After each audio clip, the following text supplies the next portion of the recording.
Hello, everyone. I am Amelia and raised in Maryland, a peaceful land with tree-lined streets and long rows of houses. There I spent most of my childhood with my parents. My mother was a gentle woman, always smiling at me from early morning when she prepared breakfast until nightfall.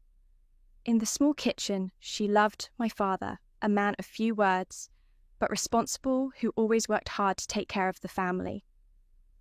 The whole family lived in a small, simple house, but full of love. Everything in my memory was perfect, or at least I thought so. But then, when I was only 15, my world suddenly collapsed. My mother passed away after a short and sudden illness, so quickly that I didn't even know what was happening. The feeling of emptiness grew as I saw my father become lonely in a house that was once filled with laughter. We continued to live, but we were no longer the family we had been every morning. I went to school every night. I came home. It was still the same kitchen, the same meals, but my mother was no longer there. Every meal had only 2 people, but the distance between me and my father seemed farther than the space of the house. When I was 18, my father remarried. It came as a shock, even though I knew deep down that he deserved to be happy again. His new wife, my stepmother, was a gentle and kind woman. She brought with her son Lucas, who was a year younger than me.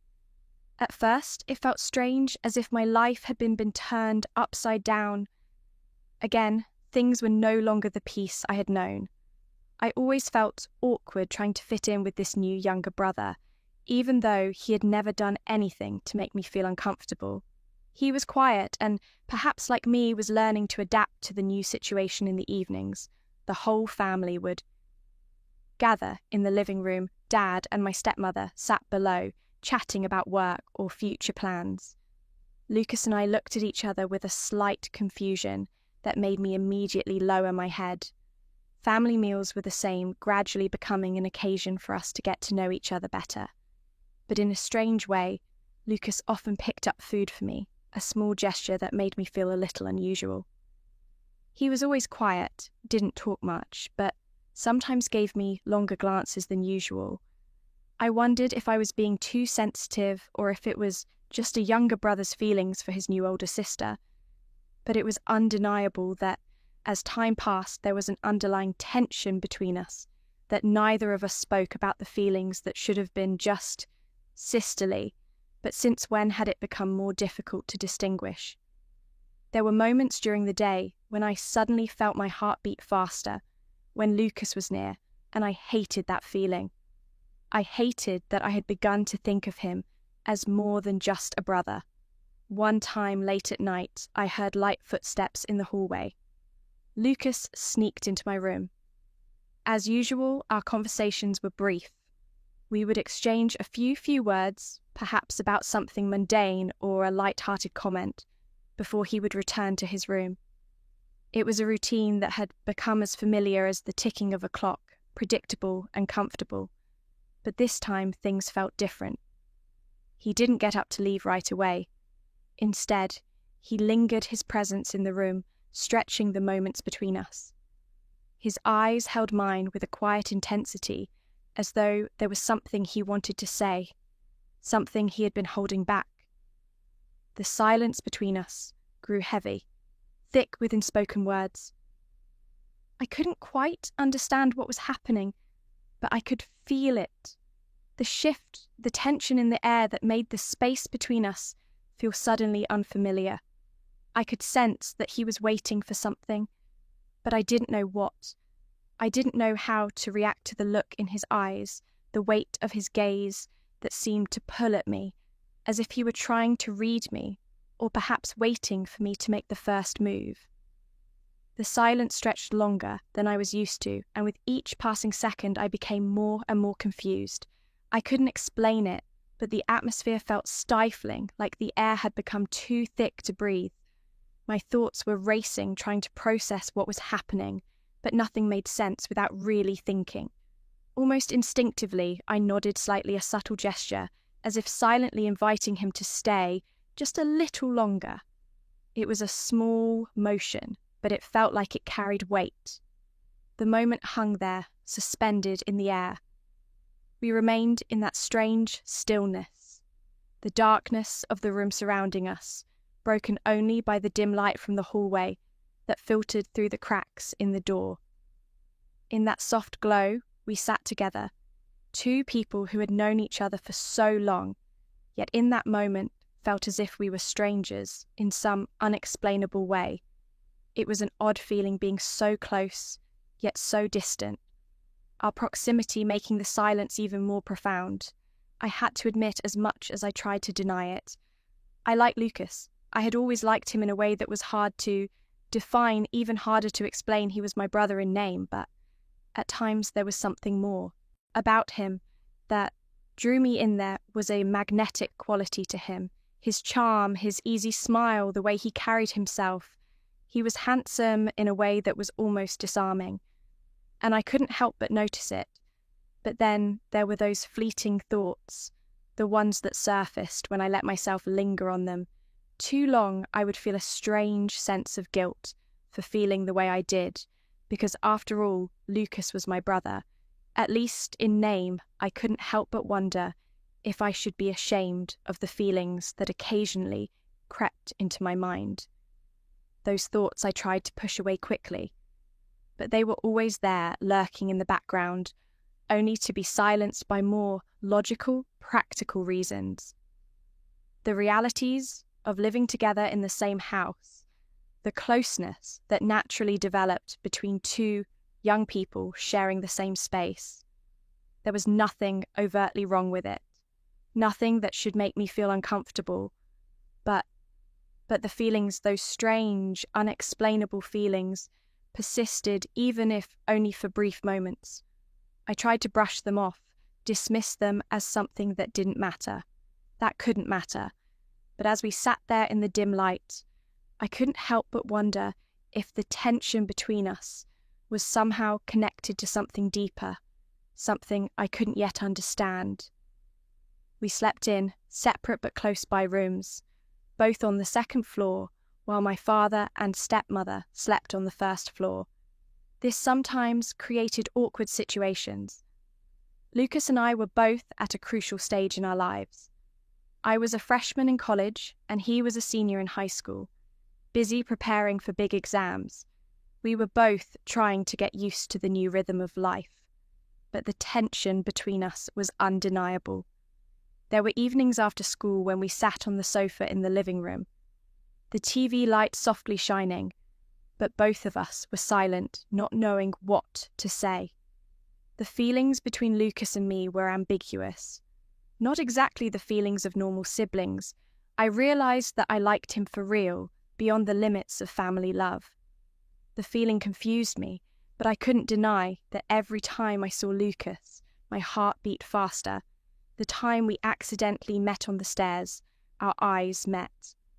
There was something in his eyes that I couldn't ignore. It was a peaceful evening like any other, but perhaps I knew it wouldn't end.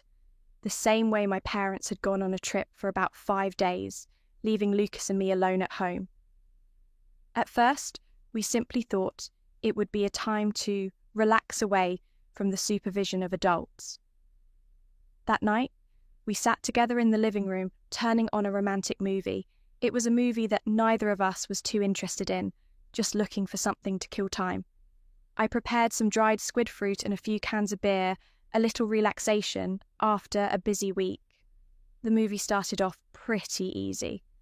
We were sitting around chatting like we always did, small talk and light laughter filling the quiet of the house. But then the movie came to an unexpected scene. A scene of a couple passionately embracing each other. I don't know why, but we both fell silent. There was no more laughter or carefree conversation. The space between Lucas and me suddenly became stifling. No longer the comfort of two siblings sharing a simple moment. I could feel Lucas's eyes on me no longer. The usual gaze, a hot feeling began to spread through my body, but I said nothing. Just sat there holding the beer in my hand as a way to keep calm, before I could understand what was happening. Lucas had embraced me instead. A contradictory comfort settled between us. we lived as if we were two people in love, free from the prying eyes of others. Meals were no longer family meals, but private moments. Just Lucas and me every night we sat together, watched movies, talked, and finally ended the night in the same bed. During those days, I let myself forget reality. I forgot that Lucas and I were siblings in name. Only we lived as if we were a young, carefree couple without worries.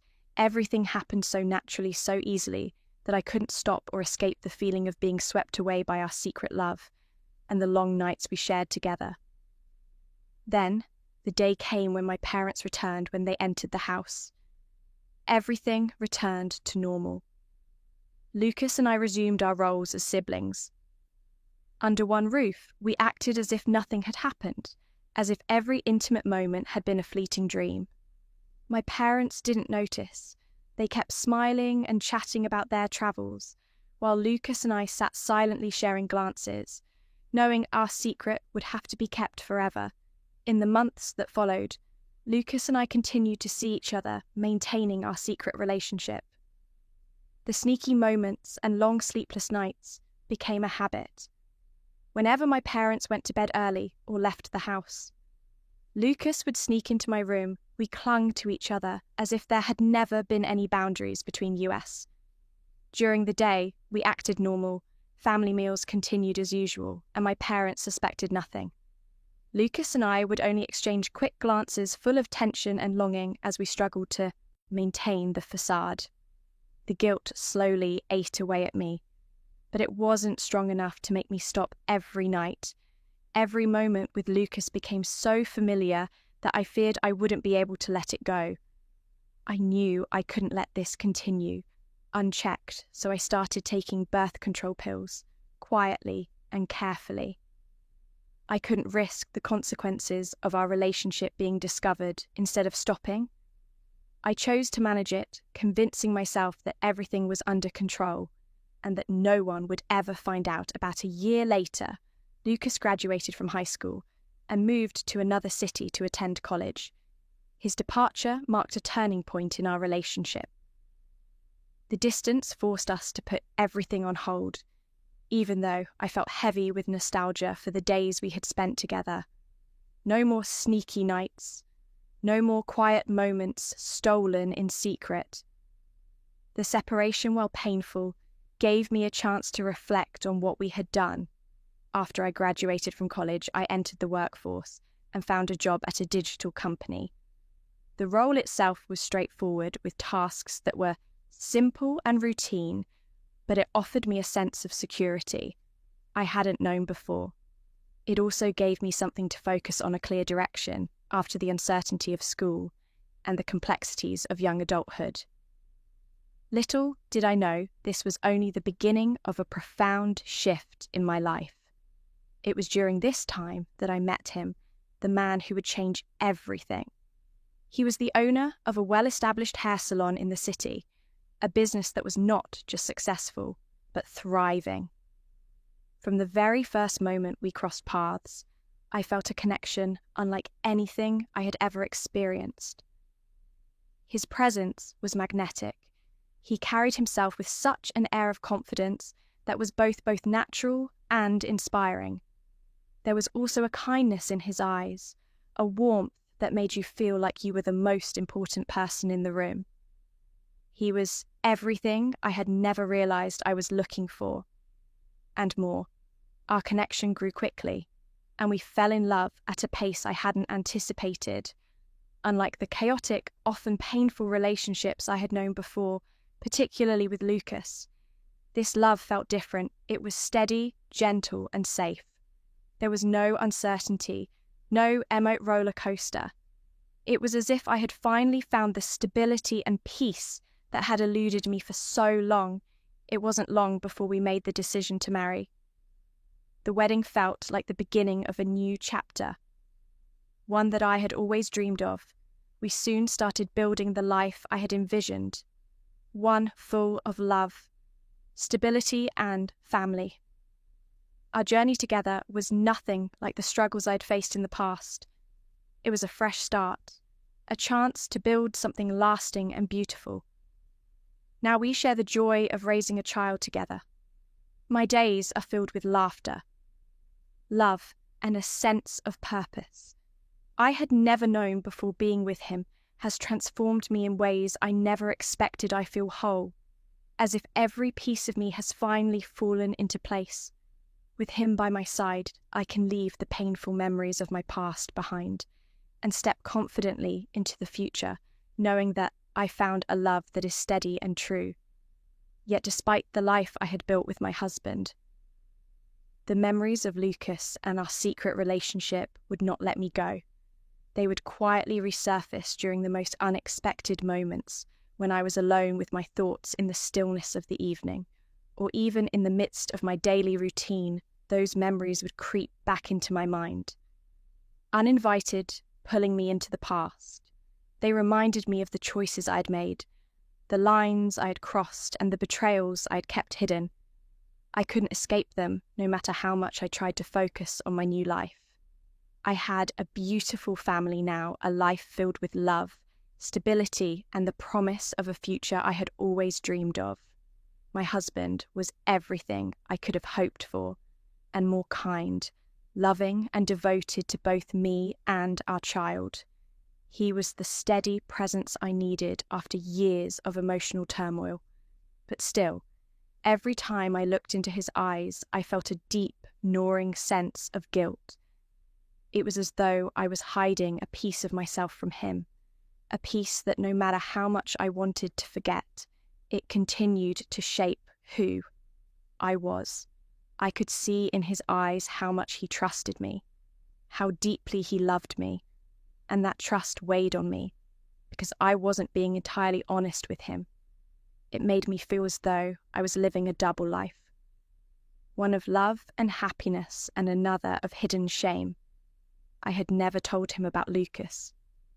I never shared the full story of our secret, the late night rendezvous, the stolen moments that were both thrilling and heartbreaking.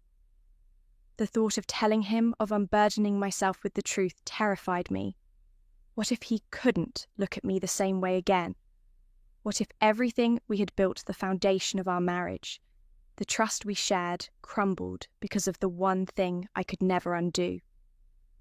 The weight of this secret loomed over me, casting a shadow on our otherwise perfect life.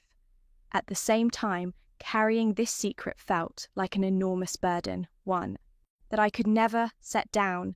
It was a constant ache, a reminder of my mistakes that never seemed to fade. I felt undeserving of the love and devotion my husband gave me every single day. How could I deserve such happiness when I had hidden something so important from him? How could I truly embrace the life I had now, knowing that a part of me still belonged to a past that seemed so far removed from the person I had become? This internal conflict, this struggle between the life I wanted to protect and the past I couldn't erase, left me feeling torn and at times utterly lost. I lie awake at night, my mind racing, torn between two powerful emotions: the overwhelming desire to confess everything to my husband, and the paralyzing fear of losing everything I've worked so hard to build. The silence of the night only amplifies my inner turmoil, and I often find myself staring at the ceiling, wrestling with the weight of my secret. Would telling him set me free, or would it unravel the life we've created? I wonder if, despite the love and happiness I've found in my new life, I will ever truly be able to move on from the shadow of my past. The thought of it follows me, even in my quietest moments, like an unseen presence that refuses to be ignored. Now more than ever, I find myself at a crossroads, standing at the edge of a decision that could alter the course of my future. Should I tell my husband the truth, even if it means risking the very foundation of our marriage? What if, in revealing my past, I shatter the trust between us and cause irreparable harm to the family we've carefully built? Together, could we ever recover from such a blow, or would it destroy everything in its wake? The fear of losing him, of losing the peace and happiness I've to cherish grips me tightly and keeps me up at night. But then, on the other hand, there's the possibility of burying the truth deep inside, keeping the secret locked away in the dark corners of my heart. Perhaps, I tell myself, if I just keep quiet and continue to focus on the present, the past will stay where it belongs. In the past, I could protect the family I've created, shield them from the pain that might arise if the truth ever came to light. But can I really live like this? Can I live with the constant weight of a secret that feels like it's suffocating me? The more I try to push it down, the more it resurfaces, and I wonder if I'm only delaying the inevitable. I'm desperate for answers. I feel lost and uncertain, unsure of what the right choice is. I keep asking myself if honesty, no matter how painful, is the only way forward, or if the price of the truth is too high for me to bear. I want to be free of the guilt, but I don't want to lose everything I've come to cherish. If you were in my position, what would you do? Would you take the risk and tell your partner the truth, knowing it could destroy your relationship?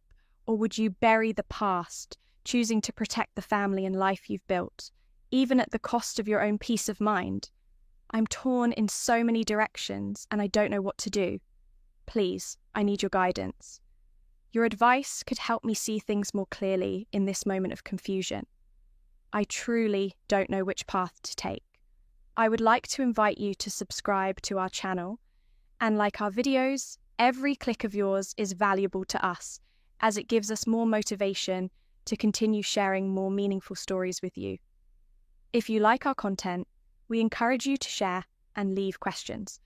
Below, every interaction is a way to build a closer and more connected community, and I invite you to stay with this until the end of the video. I am very grateful to you.